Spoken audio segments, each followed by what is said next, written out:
राधे राधे, जय श्री कृष्णा। आइए राधा और कृष्ण की कथा सुनते हैं। सतयुग और त्रेता युग बीतने के बाद जब द्वापर युग आया तो पृथ्वी पर झूठ, अन्याय, असत्य, अनाचार और अत्याचार होने लगे और फिर प्रतिदिन उनकी अधिकता में वृद्धि होती चली गई। अधर्म के भार से पृथ्वी दुखित हो उठी। उसने ब्रह्मा, विष्णु और महेश शिव के पास पहुंचकर प्रार्थना की कि वे उसे इस असहनीय भार से मुक्त करें, लेकिन वे तीनों ही पृथ्वी को इस भार से मुक्त करने में असमर्थ थे। कोई उपाय न देखकर विष्णु ने कहा, चलिए हम लोग भगवान के पास चलें, वही हमें कोई उपाय बता सकते हैं। विष्णु, लक्ष्मी, ब्रह्मा और शिव के साथ गोलोक में पहुंचे तो उन्होंने ब्रह्म परमेश्वर को श्री कृष्ण के रूप में और उनकी माया को राधा के रूप में देखा। गोलोक के वृंदावन नामक सुंदर और सुरम्य वन में एक सुंदर आश्रम था। उसी के निकट एक नदी बह रही थी। विष्णु ने ब्रह्म परमेश्वर को पृथ्वी के दुख की गाथा सुनाई तो उन्होंने कहा, मैं पृथ्वी के दुख से परिचित हूँ। पृथ्वी को भार मुक्त करने के लिए शीघ्र ही मैं ब्रज में कृष्ण के रूप में अवतार लेने वाला हूँ। मैं वासुदेव की पत्नी देवकी के गर्भ से जन्म लूंगा और क्योंकि मैं अपनी माया से और मेरी माया मुझसे पृथक नहीं रह सकती, इसलिए मेरी माया राधा के रूप में बरसाने में वृषभानु गोप के घर में जन्म लेगी और उसके बाद मैं पृथ्वी को इस भार से मुक्ति दिलाने का प्रयास करूंगा, क्योंकि एक एक पापी का वध करना कठिन है। इसलिए मैं ऐसा उपाय करूंगा कि संसार के समस्त पापी स्वयं ही लड़ भिड़ कर पृथ्वी को भारहीन बना दे। आप लोग निश्चित होकर अपने अपने को पधारिए और मेरे आदेशों की प्रतीक्षा कीजिए। विष्णु आदि देवताओं ने परमेश्वर को प्रणाम किया और अपने अपने लोक में आकर परमपिता के आदेश की प्रतीक्षा करने लगे। कुछ समय बाद ही अत्याचारी और अनाचारी मथुरा नरेश कंस के कारागार में बंदी वासुदेव की पत्नी देवकी ने एक बालक को जन्म दिया।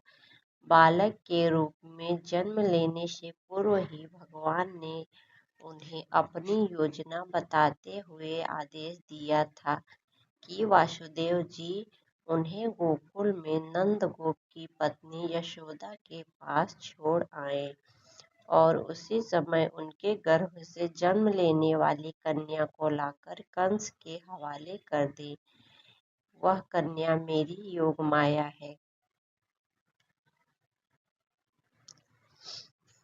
वासुदेव ने ऐसा ही किया और कृष्ण गोकुल में नंद गोप की पत्नी यशोदा की गोद में पलने लगे। उसी समय उनकी माया ने भी राधा के रूप में बरसाने के वृषभानु गोप की पत्नी के गर्भ से जन्म लिया, जिसका नाम माता पिता ने बड़े चाव से राधा रख दिया। दो अलग अलग गांव में रहते हुए भी राधा और कृष्ण बचपन से ही एक दूसरे को चाहने लगे थे। वन में गायें चराते हुए अक्सर राधा से कृष्ण की भेंट हो जाया करती थी।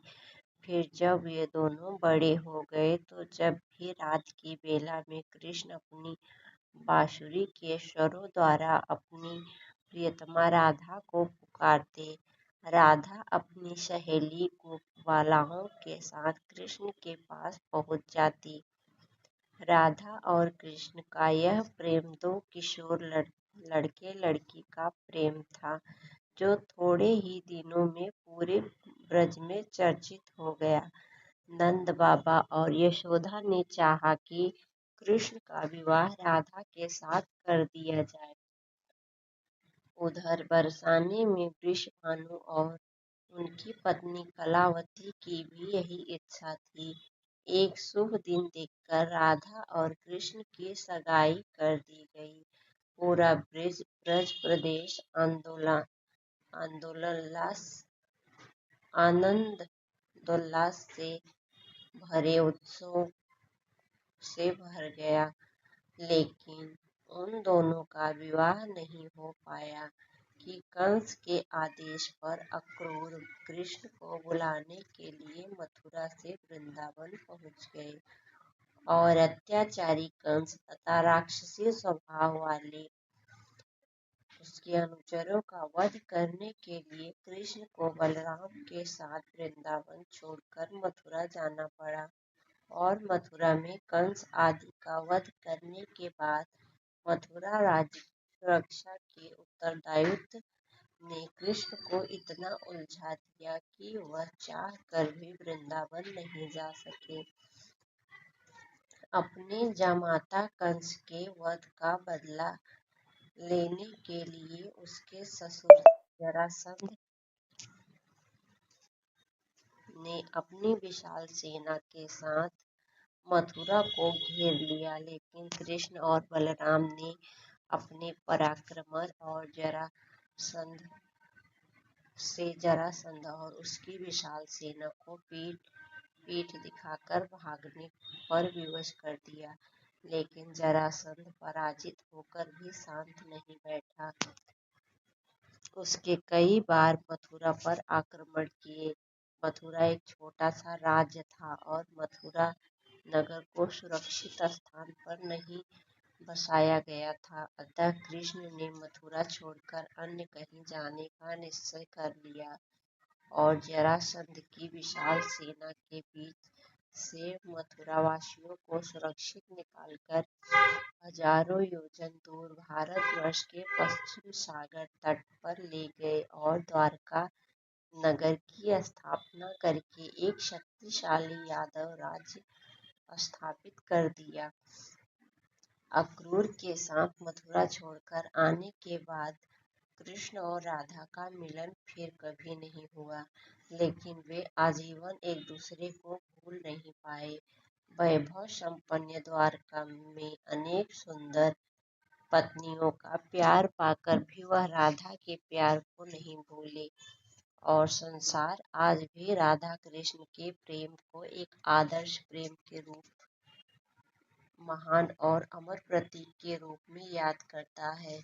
उनकी मूर्तियां भारत के मंदिरों में ही नहीं, विदेशों में भी अनेक मंदिरों में प्रतिष्ठित है और लोग बड़े भक्ति भाव से उनकी पूजा आराधना करते हैं।